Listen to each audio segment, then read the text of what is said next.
Mesdames et messieurs, aujourd'hui nous allons découvrir avec l'apôtre Joshua Selman comment recevoir ou comment accéder au don de la vision. Et donc le thème du message c'est les yeux qui voient. Comment accéder au don de la vision. Mesdames et messieurs, chers téléspectateurs, bonjour à toutes et à tous et bienvenue sur ce message. Et bien ce sera la première partie. Et notre verset biblique aujourd'hui ce sera tiré du livre de Matthieu au chapitre 13, du verset 13 au verset 16.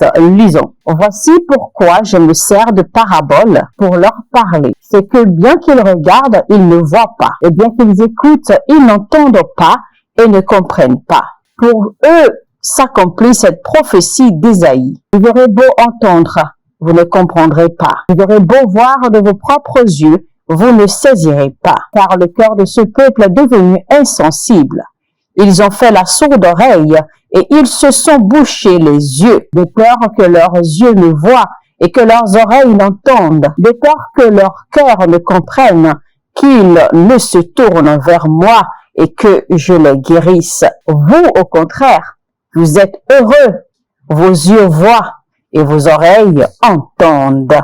Alléluia. Chers amis, il est important pour les saints de Dieu de comprendre comment entrer dans la gloire de Dieu qu'il a réservée pour nous. Alors, j'ai pris mon temps personnellement pour étudier le livre de Corinthiens, 1 Corinthiens, chapitre 2, verset 6, à travers lequel la Bible nous enseigne en fait que nous exprimons la sagesse de Dieu et que la vie de tout chrétien, la vie de tout croyant est supposée démontrer ou révéler la sagesse et la gloire de Dieu. Il est donc important que le croyant comprenne comment entrer, d'accord, ou comment connecter cette grâce pour pouvoir en fait jouir et révéler la gloire de Dieu.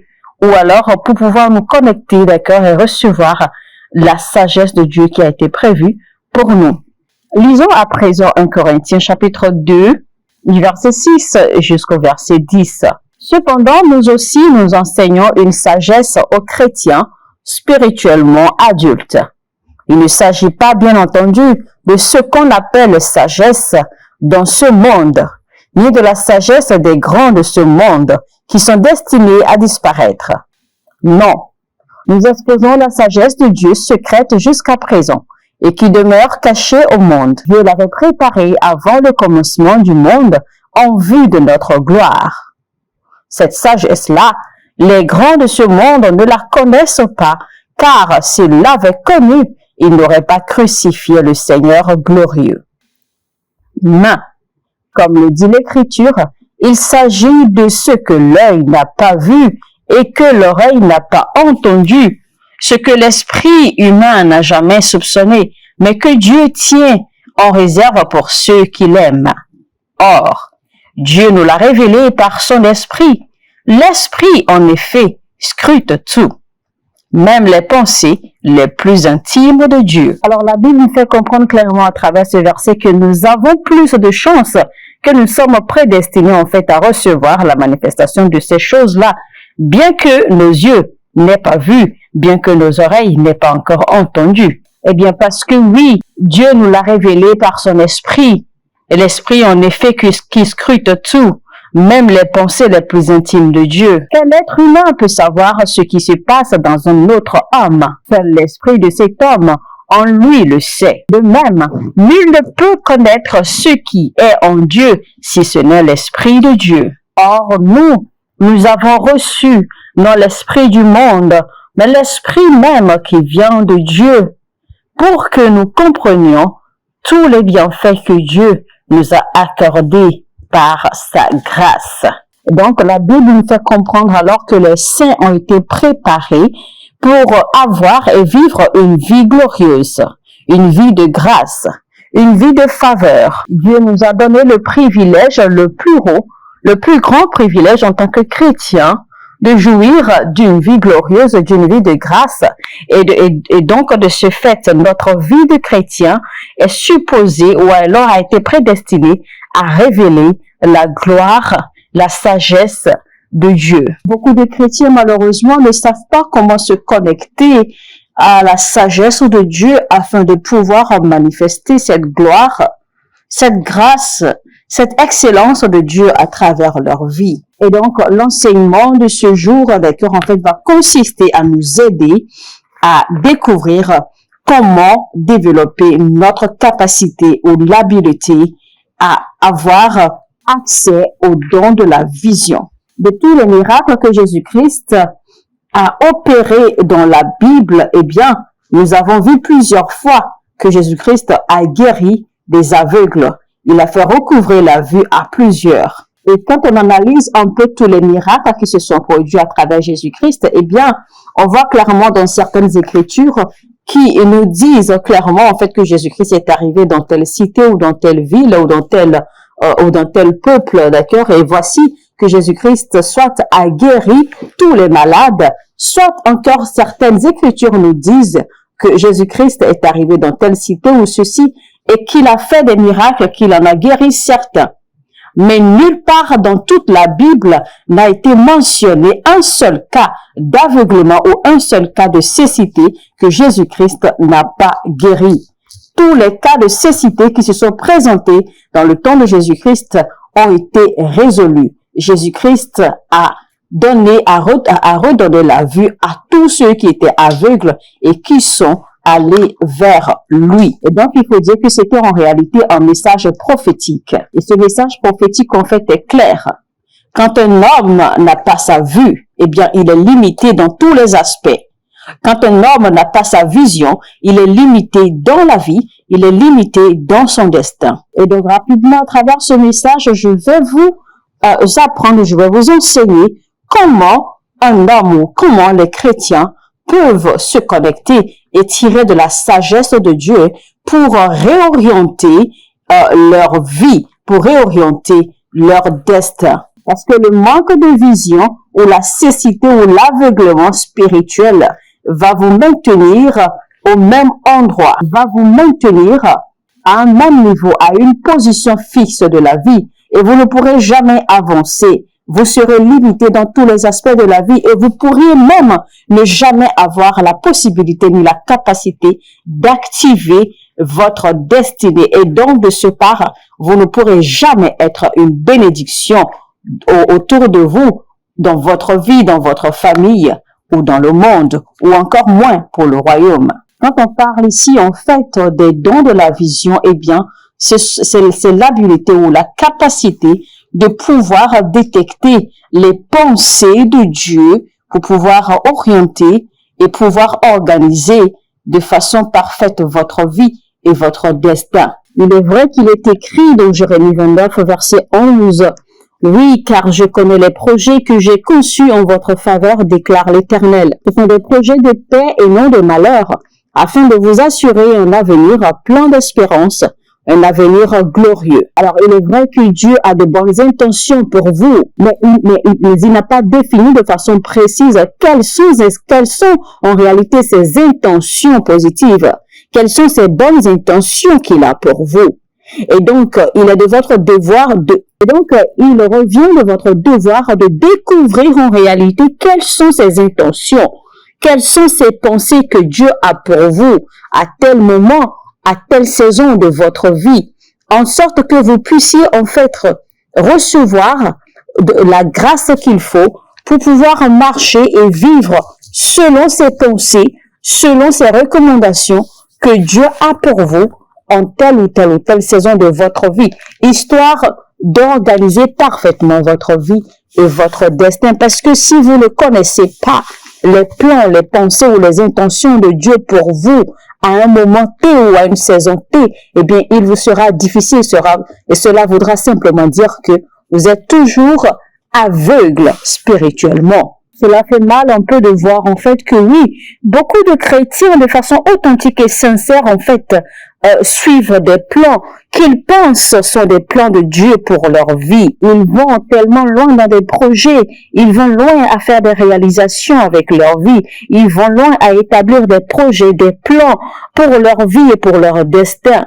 Et c'est bien plus tard en fait qu'ils finissent par se rendre compte qu'en réalité, ils ne font que perdre du temps, ils ne font que perdre leur temps, tout ce temps, Pourquoi? Parce qu'en réalité, tout ce qu'ils étaient en train de faire jusque-là, les réalisations, les accomplissements, les bénédictions, les ceci et les cela, en réalité, ne répondaient en rien du tout au plan que Dieu a destiné pour eux originellement. Vous voyez par exemple Jean-Baptiste. Que Jean-Baptiste était encore dans la volonté parfaite de Dieu, eh bien, il avait toute la provision, tout ce dont il avait besoin en fait pour accomplir son destin. Et parce qu'il était sous la couverture de la volonté parfaite de Dieu, personne ne pouvait l'atteindre, personne ne pouvait l'avoir et personne ne pouvait le tuer. Alors parce que Jean-Baptiste était dans la volonté parfaite de Dieu, eh bien, il était protégé. Mais après qu'il ait annoncé Jésus-Christ à son ministère et que Jean-Baptiste n'avait plus quoi d'autre faire, eh bien, il a commencé à dévier de la volonté parfaite de Dieu. Alors, il était exposé, c'est alors qu'il est devenu une proie, c'est alors qu'il est mort comme il est mort. Sinon, comment expliquer que quelqu'un qui soit resté dans la volonté de Dieu, quelqu'un qui ait servi authentiquement et de façon sincère les plans de Dieu jusqu'à la fin puissent finir de cette façon? Comment expliquer que Jean-Baptiste puisse finir de la façon dont il a fini? C'est en réalité parce que il est sorti du plan originel de Dieu et donc il a perdu la couverture qu'il avait. Il a perdu cette immunité spirituelle qu'il avait. Et c'est la même chose qui se passe dans nos vies. C'est la même chose, c'est de la même façon que vous êtes exposé à toute attaque, vous êtes exposé, d'accord, à l'ennemi, vous êtes exposé à la vie quand vous êtes hors de la volonté parfaite de Dieu pour votre vie. Voilà pourquoi il est important d'avoir accès au don de la vision. Voilà pourquoi il est important d'avoir les yeux qui voient afin de connaître ou alors afin de découvrir et connaître les plans, les intentions de Dieu pour vous aujourd'hui, maintenant, demain et après-demain, afin que vous puissiez travailler, d'accord, pour rester dans cette volonté parfaite pour ne pas vous perdre. De la même façon que vous devenez exposé quand vous êtes aveugle spirituellement. Le fait que vous ayez vu les plans de Dieu pour votre vie hier ne signifie pas que vous avez ou bien que vous voyez les mêmes plans pour aujourd'hui parce que Dieu a différents plans. Il a différentes intentions pour vous à chaque étape, à chaque moment de votre vie. Et donc, vous devez être également actualisé ou actualiser votre vision de la perception et des pensées de Dieu pour votre vie. Vous devez donc connaître ou recevoir la vision constante de Dieu pour vous dans le présent. Vous savez, il y a des gens qui arrivent à recevoir la volonté parfaite de Dieu, les plans parfaits de Dieu, les intentions parfaites de Dieu pour leur vie. Mais dans le courant de leur vie ou dans le courant de leurs activités quotidiennes, eh bien, ces gens deviennent aveugles spirituellement et à la suite alors s'établit la confusion. Ils sont alors départagés, ils se retrouvent confus, ils ne savent où aller, ils ne savent quoi faire. Et cette réalité se voit généralement dans la vie des ministres de Dieu, dans la vie des hommes d'affaires, dans la vie des hommes ou des femmes, des familles. Et donc, vous voyez ces gens généralement qui commencent bien dans la vie, ils commencent bien dans leur destin, selon les plans, selon la volonté de Dieu.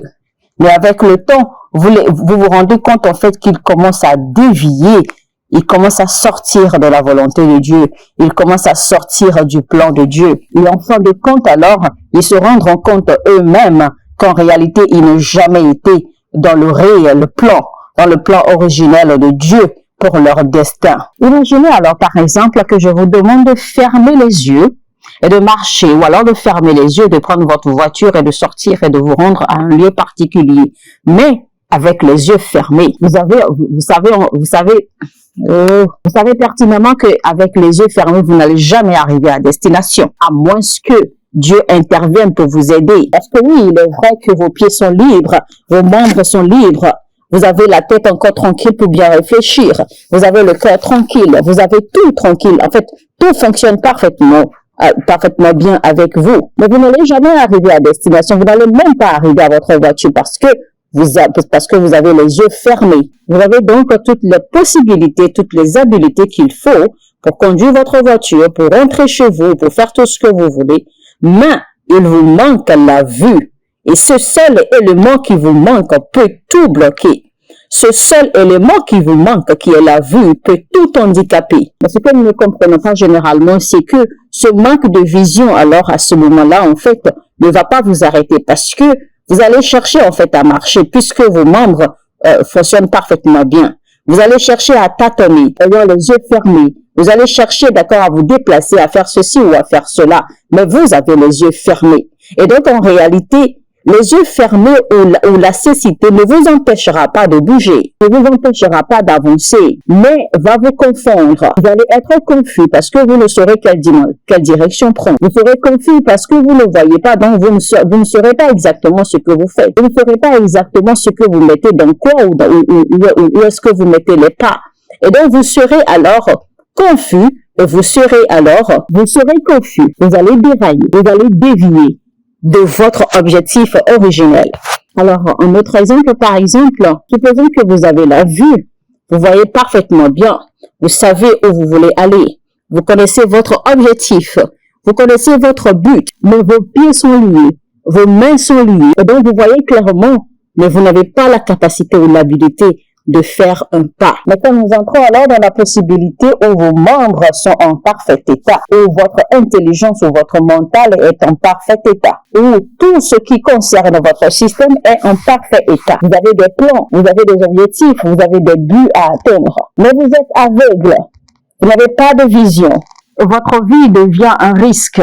Vos mouvements ne seront pas limités, mais la possibilité d'atteindre votre objectif sera handicapé, parce qu'une vie sans vision, c'est une vie risquée. Parce que sans la vision, vous risquez de tomber dans des trous, vous risquez de tomber dans des puits. Il y a des gens qui commencent très bien dans la volonté parfaite de Dieu, mais qui finissent mal. En fait, il y a également des gens qui commencent depuis même le premier jour de leur salut, depuis le premier jour de leur transformation spirituelle, jusqu'au dernier jour, en fait, ils pensent qu'ils sont en train d'aller dans la volonté parfaite de Dieu, alors que toute leur vie, ils ont vécu, d'accord, dans des erreurs, ils ont vécu dans des plans qui n'ont absolument rien à voir avec le plan originel de Dieu pour leur vie.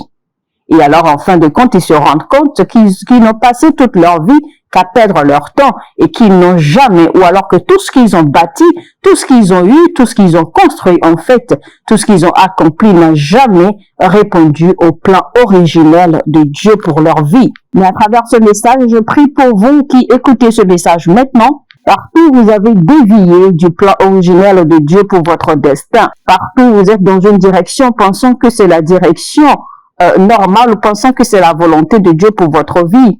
Je déclare qu'à la fin des 3 parties de ce message, quand vous aurez écouté ce message ou suivi ce message avec consistance, je déclare que vous découvrirez, vous aurez la vision claire ou la connaissance claire de ce qui est en train de vous conduire, soit si vous êtes dans la volonté parfaite de Dieu ou si vous êtes en train de suivre vos propres plans. Et donc, cela vous permettra alors de rediriger vos pas afin que vous puissiez entrer dans la volonté parfaite de Dieu à cause de la gloire qui vous attend pour être révélée. Je dois également vous dire que la sincérité dans le service ne suffit pas. La sincérité dans le bâtissement de votre destin ne suffit pas. Vous avez besoin de la vision. Vous avez besoin d'avoir les dons de la vision. Vous avez besoin de la vision des plans originels, des intentions et des pensées originelles de Dieu pour votre vie de façon constante à chaque étape et à chaque aspect de votre vie. Vous avez donc besoin des dons de vision. Mesdames et messieurs, c'était donc l'apôtre Joshua Selman dans le message « Les yeux qui voient ». Comment accéder aux dons de la vision, première partie. Mesdames et messieurs, sur ce, je vous dis que Dieu vous bénisse. Rendez-vous sur la deuxième partie de ce message demain, même chaîne, même heure. Soyez bénis.